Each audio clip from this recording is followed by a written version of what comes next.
It's the Fitness Lab Pittsburgh podcast, a new episode every week. A podcast about movement, part of making your life complete. Fitness Lab Pittsburgh, aka FitLabPGH, brings you interviews with people in the Pittsburgh area who understand movement is part of what makes life complete. Looking for a new movement idea or just want to hear interesting stories about people who make movement a priority? This is the podcast for you. Whether you consider the gym, dojo, or fitness studio your third place, or just want to learn more about movement, activity, and fitness to enhance your life, give FitLabPGH a listen. We interview locals in the Pittsburgh area who make Pittsburgh a great place to move. Subscribe to us on Apple Podcasts, Stitcher, or Google Play, or check out our website for other subscription options. Subscribing is free and gives you notifications when we release new episodes. Each podcast episode will be long enough to pique your interest and short enough to hold your attention. Have an idea for an episode? Know somebody we should interview? Or just want to connect with us? Drop us an email, fitlabpgh@gmail.com, or follow us on Twitter or Instagram at fitlabpgh. Already a fan of FitLabPGH? Check out our sister podcast, Moving to Live. Moving to Live is a podcast for movement professionals and amateur aficionados. Moving to Live offers weekly interviews with movement professionals featuring topics from career development to coaching tips and education resources to advice for parents of student athletes. We look forward to hearing from you, and we hope you enjoy our next interview, starting now.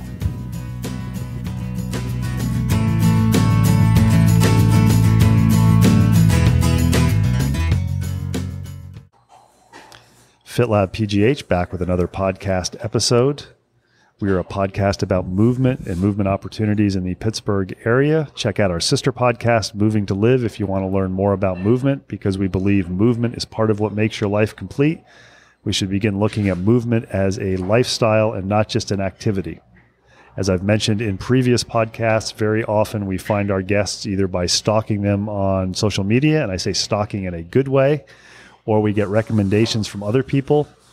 And I think I came across today's guest from seeing him retweet an interview that we did for Moving to Live with Coach Daniel Caulfield, who's the head track and field and cross-country coach at California University of Pennsylvania. I reached out to him, asked him if he'd like to be on our FitLab Pittsburgh podcast. His response was, I'd like to, but I've got some responsibilities with my job as a coach. Can we do it afterwards? So we're here today with Doug Petrick. Doug is the cross-country coach at Upper St. Clair High School. He is a physics and math teacher also at Upper St. Clair, and he is also in the process of organizing a coaching clinic, if that's correct, coming up in almost 8 months. So he'll talk a little bit about that too. So Doug, thanks for taking time on a Saturday afternoon to talk to FitLabPGH. Well, thanks, Ben. I'm excited to kind of share a little bit about what we do. And one of the things I always like to find out from people that we interview for FitLab Pittsburgh is, are you a Pittsburgh native? If so, why are you here? If you're not a Pittsburgh native, what brought you here? Okay, so I'll try to keep it relatively short. I was born in Elizabeth Township. The address on my childhood home is McKeesport, even though it's actually Elizabeth Township. And I was born and raised in the Mon Valley. I went to high school at Elizabeth Ford High School. I went to Penn State University for my undergraduate career in architectural engineering. So the short version is, after that, I moved to Atlanta. I worked for a construction company as an engineer. I was there for about a year. Being that my mom and my stepdad both taught at Cal U, teaching was kind of in my bloodlines, something when it was maybe directed towards I didn't want to do the family business. So I decided to do something different. And then after about a year in construction as an engineer, which was a great career, it just, I was not making an impact as quickly as I thought I could. And so I thought back to what I liked to do in college, as geeky as it sounds. I did like to kind of prep stuff and study and learn and evolve. So I was lucky enough, my mom and my stepdad let me move back into the house. So I quit my job in Atlanta, moved back into Elizabeth Township, and got my master's in teaching. Did my student teaching at Baldwin High School, physics and math. And after graduation, I was lucky enough to get a job teaching at Upper St. Clair High School. And I've been there 17 years. So I guess that's maybe the short version of being here, leaving for a little, and then coming back again.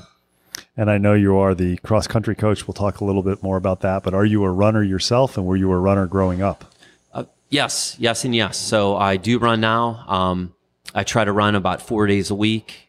And then on the 5th day, bike or cross train.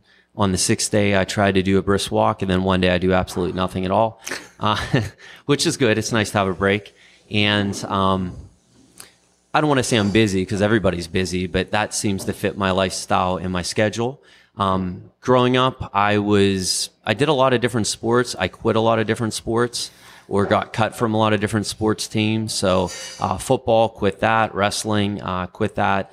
Baseball, I kind of liked, but I wasn't that good. Basketball, I was terrible, even though I liked it. And probably by the time I got to high school, I want to say I joined the track and field team. I can't remember why. I probably had a couple friends that did it. And I love being a part of the team. I think as a high school student, kids are always trying to find a place where they fit in. So it felt comfortable.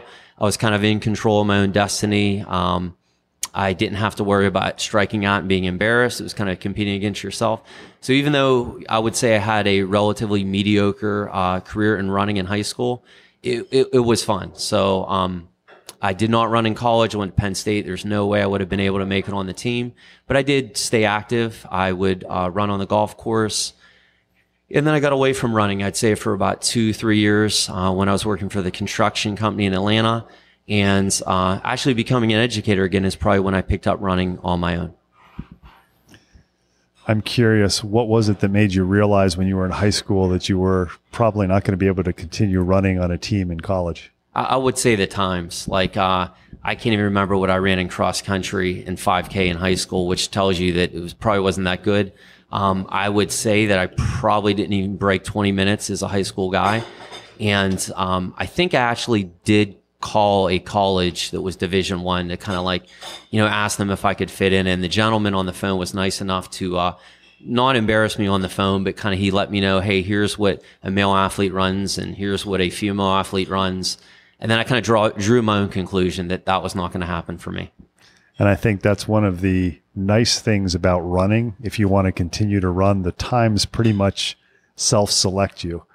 If you were a high school athlete and you think, I really want to go run at a major Division I college, and as you said, you're running a 20-minute 5K, whether you're male or female, there's no way of saying, well, I had a bad high school coach or I just had a bad day. It's like, you're, for the women, probably 4 to maybe 5 at the good schools minutes off the time. And for the men, maybe as much as 6 or 7, right? Yeah, no doubt. And the other thing that's kind of neat too, this is just in hindsight, is I would say if I truly wanted to run in college, I probably could have found one program in the United States, D1, D2, or D3, that would have allowed me to actually put a singlet on and race for them.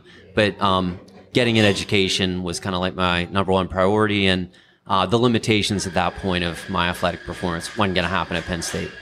I'm always curious with people we talk to for FitLab Pittsburgh, because there are so many ways to move. What is the most interesting movement-related activity that you've done in the past for you?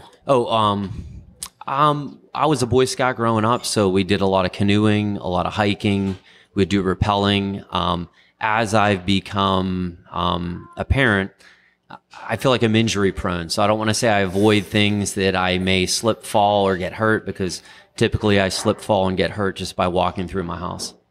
And any bucket list or movement activity that you're going to do? I know you have 3 young kids, so at some point they're going to get a little bit older. Anything you have on your list that you want to do when you get a little more time? I would like to race something further than a 5K. 5K is the furthest distance I've run. I feel like with my lifestyle, married, 4 kids, my wife works, I work, and just a lot of different things going on. I'd like to race something longer than 5K, so maybe 10K, a half marathon. Marathon, I don't know. I just feel like with the time commitment to do it well, it wouldn't mesh well with somebody that, teaches, coaches, writes, does some things on the side. I don't think it would make sense, but I could be wrong. I like what you just said. I don't know if I could do it well. And I think devoting enough time to do something is a realistic thing that probably is underaddressed by people. That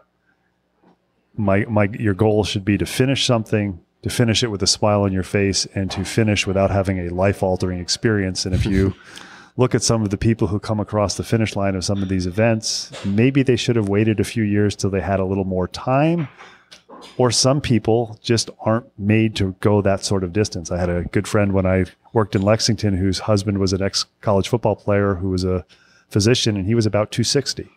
Oh, wow. And he said, I'm just not made to run. When I run, everything hurts. But he was a avid biker who did centuries and things like that because he didn't have the extensive pounding on 260 pounds. Yeah, and I would say, too, the way I look at it is moving, exercise. For me, it's running. It's something that adds value to my life. It brings me joy. It's not a stressor. I wouldn't want to get into a situation where I feel like I have to run. I run because I can run and I like to run. And I do some of my best thinking when I run. I don't think I've ever come back from a run where I felt worse. I usually mentally feel better. I feel charged. And so, I want to make it a positive experience if I'm going to be active. I think the interesting thing for both this podcast and for Moving to Live, I've interviewed quite a few endurance athletes, and some of them have been very competitive when they're younger, but inevitably everyone that I've interviewed who's above the age of about 35 or 40, the message that comes out, and you've just given the message in a slightly different way, is the most important thing is to be able to run. There may be, I want to do this race or I want to beat this time, but all of them have said one way or the other, the most important thing to be able to do is to continue to do what I'm doing because I really enjoy it. And I think that's something that you get as you get older and you have more responsibilities going on in life. You realize there's probably 3 or 4 things in your life that are really valuable and bring joy. Your family, maybe it's pets, maybe it's that. And if you find an activity that you enjoy like that, the most important thing is to be able to continue to do that activity, even if maybe you're not running as far as you want to run or as fast as you want to run. That makes so much sense. I'd say, I'm in my 40s now, and maybe a decade ago, I wouldn't have enough common sense to not go for a run if I feel like trash, or, if I've been up all night with a sick child or working on something for school, not going for a run makes way more sense than making sure I get out the door. I'm curious, is your wife a runner also, or is she active also? She is not. She's active. She likes to do fitness classes, walk, elliptical trainer, but she would classify herself not as a runner. What about the kids? Are any of them old enough to want to run with dad yet? So I have 3. My oldest, Kai, is 10, and then Kenzie's the middle one is 7, and then Declan is the youngest. He is a little bit over 4. They're active. They bike, play soccer, softball. And sometimes when I leave the house, they say, hey, can I go for a run with you? And I typically say not yet when you get a little bit older. And not that I'm going to push them into running, but I think if I keep playing it that way, they'll end up doing it. So a runner, a father, a teacher, how did you get into coaching cross country? Did you think 20 years ago when you finished your engineering education, working as an engineer, that someday you'd be a cross country coach? Absolutely not. In my own mind, I would have thought that if you're going to coach anybody, you would have to be some world-renowned expert. You would have had all these personal accolades.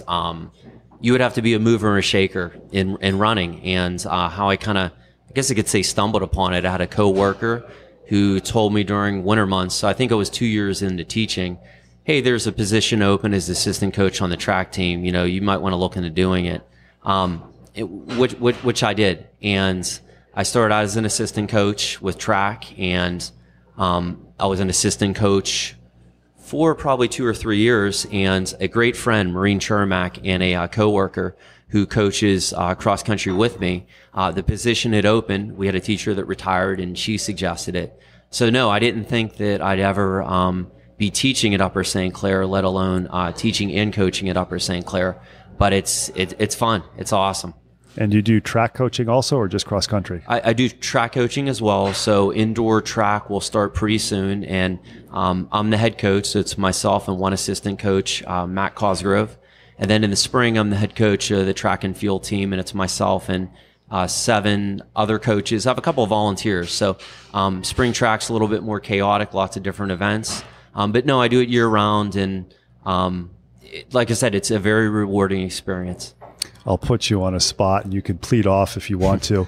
Of those 3 seasons, the cross country, the indoor track and field, the track and field, which is the one that you enjoy the most? Whichever one I'm in season. So I know I'm giving you a cop-out answer. So since we're in between seasons right now, but states for cross country just ended, I would probably say cross country. But each season, each sport, each season has its own pros and cons, and not in a negative way, don't want to do it way. It's just there's a different dynamic to track and field with all the different events than there is for cross country. Everybody trains for one event. And then indoor track is a little bit more chaotic. The meets that we go to, they're all like invites. So it's not for the faint of heart.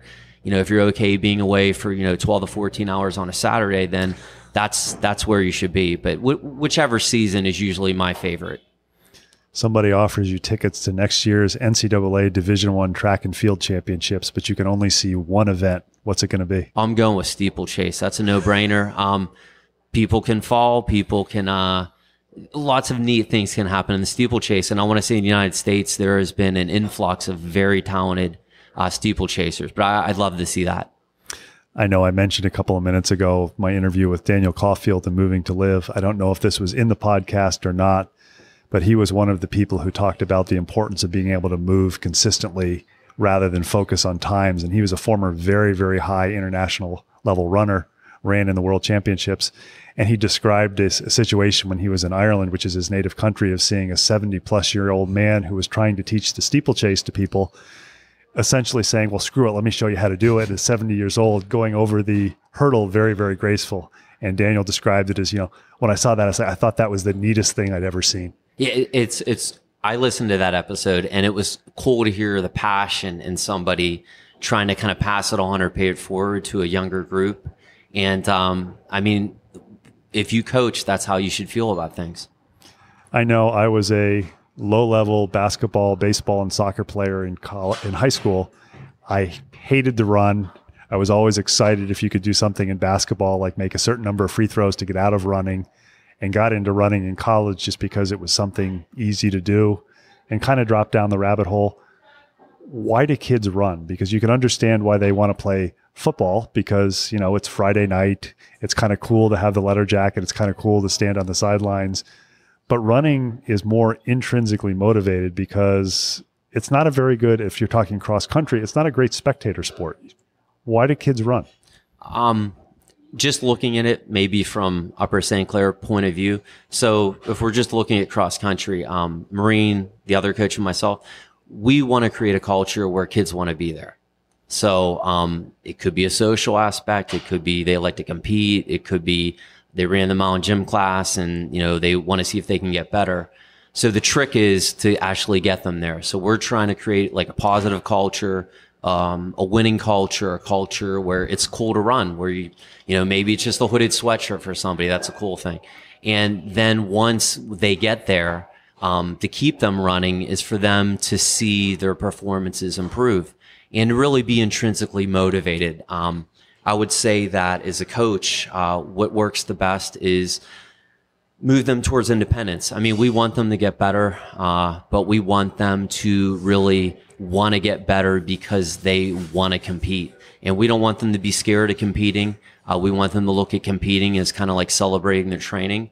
So I hope that does answer your question. It's kind of like trick them, get them on the team. And then once we've tricked them, hey, running's cool, which it is, then we can actually get them intrinsically motivated. You described a couple of minutes ago that indoor track, typically the meets are invitational, so people who are going have to be fairly competitive. What's the transition from people who are students who run cross country to running track and field? Is it a pretty even transition? Do most people who run cross country also compete in track and field? I know some events in track and field, you're not going to take a shot putter probably and put them out on a cross country course, but there are a lot of running events. So do you find most of the cross country athletes also run track and field? I would say so. I would think for most, looking at juniors and seniors in high school, if they want to be competitive as distance runners, if we have, we'll say 50 kids doing cross country in the fall, I'd say probably about 35 to 40 of those kids will continue doing some events in spring. And, we've had, just lately, like one of our most talented, runners that went to states for cross country is a guy. I mean, he's going to do the 8 and the 400 in the spring. So I'd say probably about 75% of the kids from cross end up doing spring. I know if you read lay media now, there's all kinds of information that typically appears once or twice a week about athletes, specifically kids or adolescents, specializing in one event, or the fact that youth sports are bad because they've turned into a money-making aspect. And I think what's interesting about track and field and cross country is the difference between somebody who's a freshman, just in how they're developed physiologically and psychologically, and a senior. Some of the seniors, depending on where they are, depending who they are, could literally be Olympians. Whereas somebody who's a freshman, who's 14, or maybe they're a young freshman, they're 13, how do you balance the training or designing training programs for somebody who's a young adolescent versus somebody who may be almost physically mature? Because it is a team. Do you have individualized workouts for each athlete, or different groups of workouts depending on the athlete? So it's kind of a complex answer. I'll go off one of the key words you mentioned is progression. So if we have a female athlete that comes in as a 9th grader for fall cross country, the deal is this: they're going to get better if we approach things intelligently over the season. They're going to get better throughout the year. They're going to get better throughout the career. So I guess the way that you have to look at it before we even talk training is the die is not cast on day one as a 9th grader who's like 14 years old, that if they're running a 25-minute 5K, that's it. If they're the 5th person on the team, they're always going to be the 5th person on the team.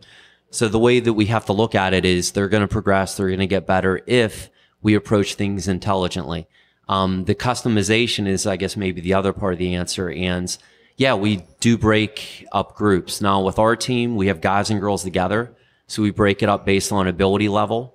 And those ability level groups are constantly in flux. They're based on a couple different things when we customize training. If we have a kid coming off an injury or somebody who didn't run over the summer, we always do a weekly long run in the fall for cross, and we could have 2 runners, 2 girls that run 22 minutes for a 5K. But if one of them's a senior versus one is a 9th grader, their long run is going to look considerably different. But we customize things with minutes. A lot of the workouts that we do are based on feel. So toward the end of the season, we get into 5K specific workouts. But the way we try to customize it is really it's based on feel. And that's maybe a tricky thing for a high school kid to learn. But I'd say if they've been in the program for a season, they can figure it out usually about halfway through. I know it's kind of maybe not a straightforward answer, but it varies. It varies on how they're growing. It varies on their age. It varies on, do they do other sports? It varies on, do we see them over the summer?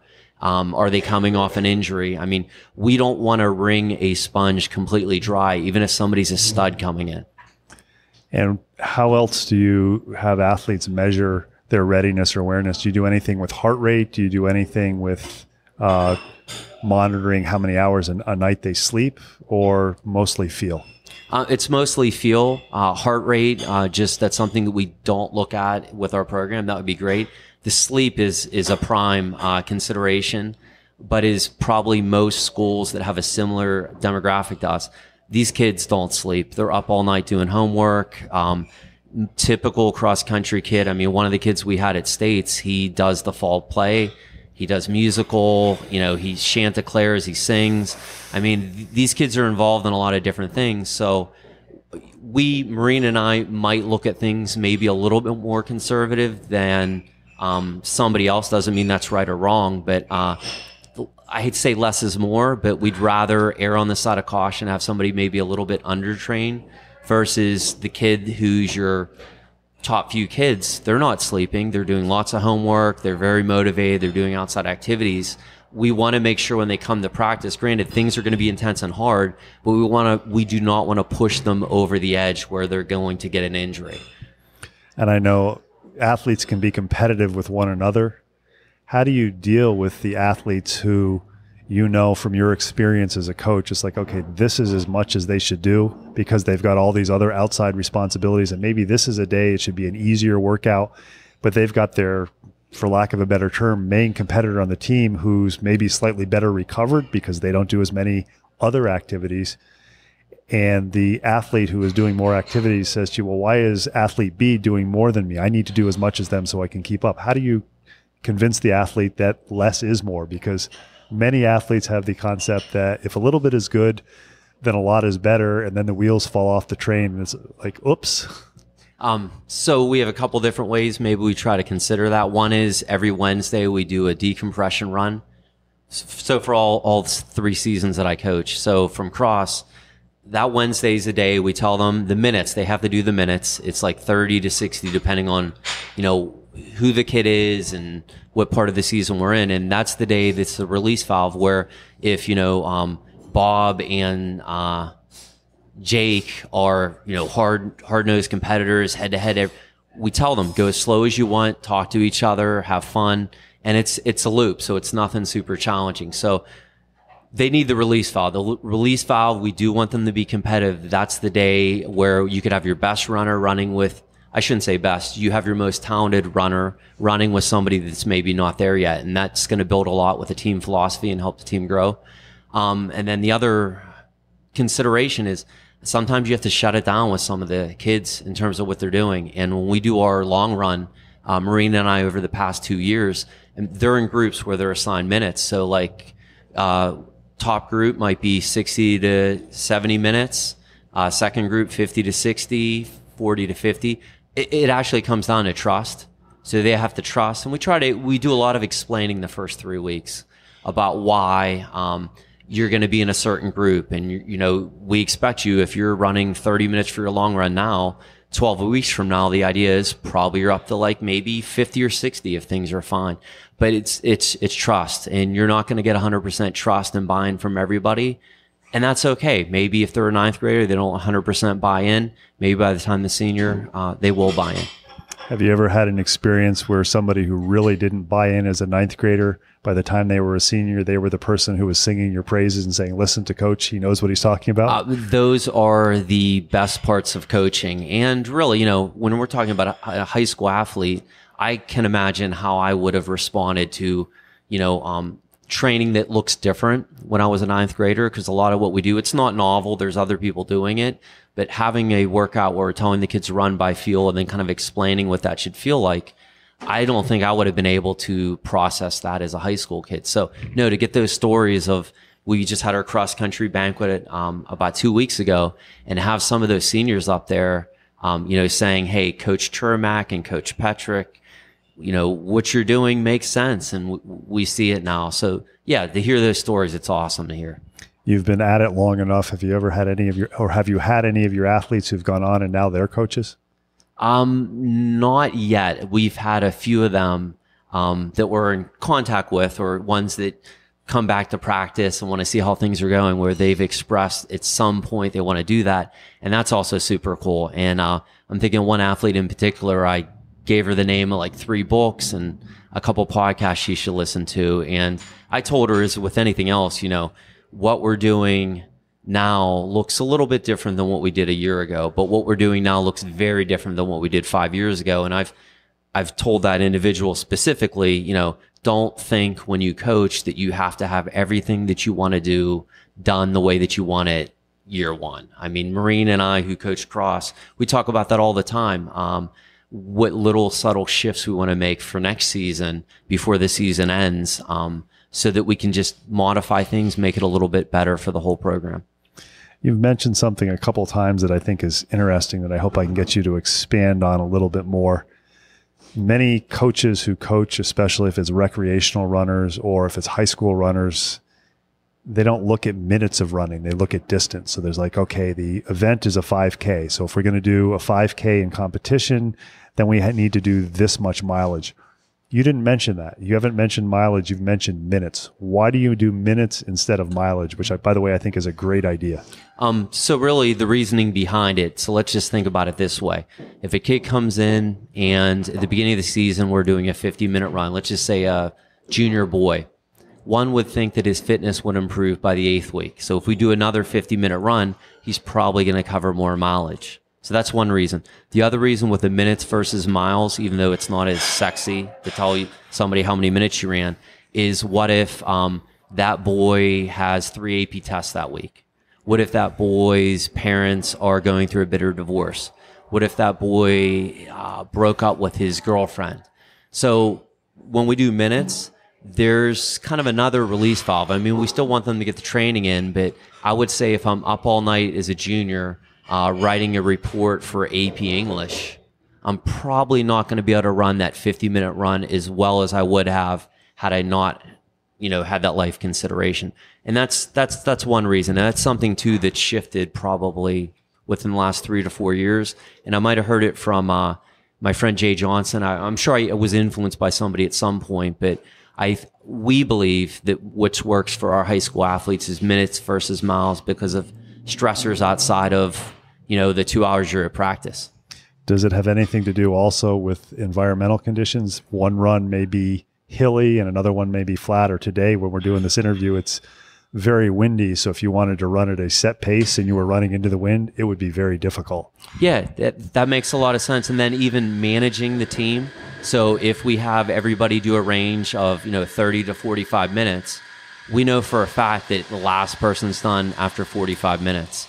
Whereas if we had all 50 kids do a 4 to 5 mile run, I mean, we might have some people rocking it and they're done super quick. And we might have some that, are running for over an hour. And if I'm looking at somebody that's new to running over an hour may not make that much sense. But if we say minutes, then we're putting a cap on it. You also mentioned something that I think is interesting. You mentioned that some of your athletes may be doing multiple other extracurricular activities. And I know you can read on the internet, you can read everything on the internet, or you may see in articles kids specializing in an activity as young as 7 or 8 years old. Why the decision not to force your athletes to specialize and say, look, you can only do track or you can only do cross country and you can't do these other things? Well, I would say if they make that decision on their own because they love running and, maybe if a kid's a junior or senior and they want to do, cross country and indoor track and spring track, that's fine. But, it's just maybe a philosophy point of view. I don't want to tell a kid that they should do the sport all 3 seasons. In fact, Coach Shermack and I told 2 athletes that, are involved in other activities that, hey, if you don't want to do indoor track this season, don't feel like you have to do it. I'm not going to feel a way about you. But it goes back to, we want these athletes to be intrinsically motivated. If it takes an adult in a supervising or authority figure position to force a kid to do something, I don't think maybe that's the best way. We want these kids to be independent and make decisions on their own in life. And, once again, if they're going to do all 3 seasons, awesome. But I would not want to put a restriction on an athlete to do that. You also mentioned a few years ago that what you're doing with your training programs now is different from what it was a couple of years ago and significantly different from 5 years ago. And I think that builds into the opportunity to talk a little bit about what you have coming up in about 8 months with a conference. I know that there are some coaches who do the same thing every year. And this is, for example, in running, some of the old school coaches, like Mondays, it's this, Tuesdays, it's this, Wednesdays, it's this. And everybody does it that way. And you've mentioned before we started recording the number of people who've had an influence on you as mentors and how you've been to coaching conferences and really gotten a lot out of it. So you've decided to develop a coaching conference. Talk a little bit about that. Sure. So in June 26th of 2019, we're having a high school and college coaching conference. And I guess maybe the reason behind it, before we get into details, is here in the South Hills, there's a lot of people doing really great stuff for the athletics and running community. And I just thought it would be a really cool thing to bring some people in from the outside. One is a college coach, Daniel Caulfield at California University of Pennsylvania, who has a wealth of knowledge. He's an amazing coach. He's also an amazing person. And the other individual that we're bringing in is Coach Doug Souls from Great Oaks, California, who's actually a friend that I met at a coaching clinic that I went to last year in Boulder, Colorado. And he's done a lot of amazing things on the national level in cross country and high school. So having kind of two different people, one that's a high school coach, one that's a college coach, the audience for this clinic would be, college and high school coaches. And it's really to demonstrate a couple of things. One is there's many different paths to success. The other one is to have maybe, if a high school coach attends, maybe look outside of the South Hills, which I think is important. If somebody's aspiring to eventually have kids on the national level, I mean, Doug Souls is the high school go-to guy, arguably probably one of the best, if not the best, 1,600 meter high school coach in the United States. And then if you're a high school coach or middle school coach or club coach and you want kids in college, I mean, I don't think there's a better coach than Daniel Caulfield at California University of Pennsylvania. He's an accomplished athlete. He's an amazing motivator. He's a fantastic coach that runs an awesome program. And he does a lot of things in a positive way that are good for the community. So, there's somebody that's going to be speaking that if you're a high school coach, hey, I want my kids to maybe have an opportunity to run in college. I'm sure Daniel would have some insight to, things that you might be able to modify or change to get you there. I'm hearing you describe this, and I think you're maybe short selling this. There are a lot of coaches out there who coach recreational runners or masters runners. I know you've got the Pittsburgh Marathon. You just had the EQT 10 miler last weekend. Would this be open for them too to learn more? Maybe not from somebody who trains athletes specifically of the distances they have, but as you've mentioned, sometimes you can take information from other sources or other sports and transition it in. Yeah, no doubt. So maybe the audience should just be somebody that works with people that move and has an open mind. I mean, if you want to maybe think and discuss about what you're doing, then that would be the place for you. If you kind of want to not share anything and not hear new ideas, then maybe it doesn't make sense. And I say that because I've had the opportunity to interview Coach Caulfield, and I've known him before I interviewed him. And even though I'm not a cross country or track coach, and I never did cross country or track in college or high school, whenever I talk to him, I drop down the rabbit hole and walk away going, that's an interesting way of looking at it, or that's something I hadn't thought at. So I would encourage you to consider not just high school and college coaches, but reach out to all the recreational coaches who are coaching runners of all age levels. That makes a lot of sense, because I would say, intelligent principles for athletes, specifically runners, are going to be very similar across the board. Granted, the training might look a little bit different for a 5K runner or a marathon runner, but no, I think that makes a lot of sense.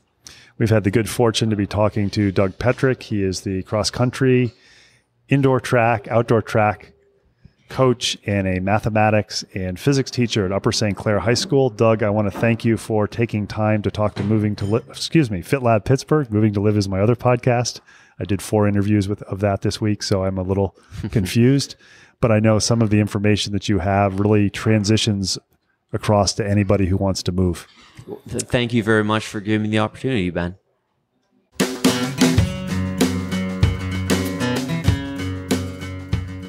Thanks for listening to the latest episode of FitLabPGH, brought to you by Moving to Live. Intro and exit music is Marathon Man by Jason Shaw.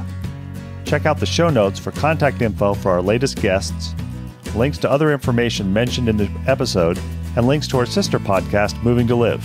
Moving to Live is a podcast about movement and exercise for professionals and amateur aficionados. Moving to Live offers topics from career development to coaching tips and education resources to advice for parents of student athletes. You can subscribe to us on Apple Podcasts, Stitcher, or Google Play, or check out our website for other subscription options. Your free subscription gets you notified when we release a new episode. Questions, comments, suggestions? Email us at fitlabpgh@gmail.com or follow us on Twitter and Instagram at fitlabpgh and like us on Facebook. If you enjoy our podcasts, please tell your friends about us and consider leaving us a review on Apple Podcasts. Make FitLabPGH a go-to place to learn more about movement in the Pittsburgh area. Until next time, keep on moving.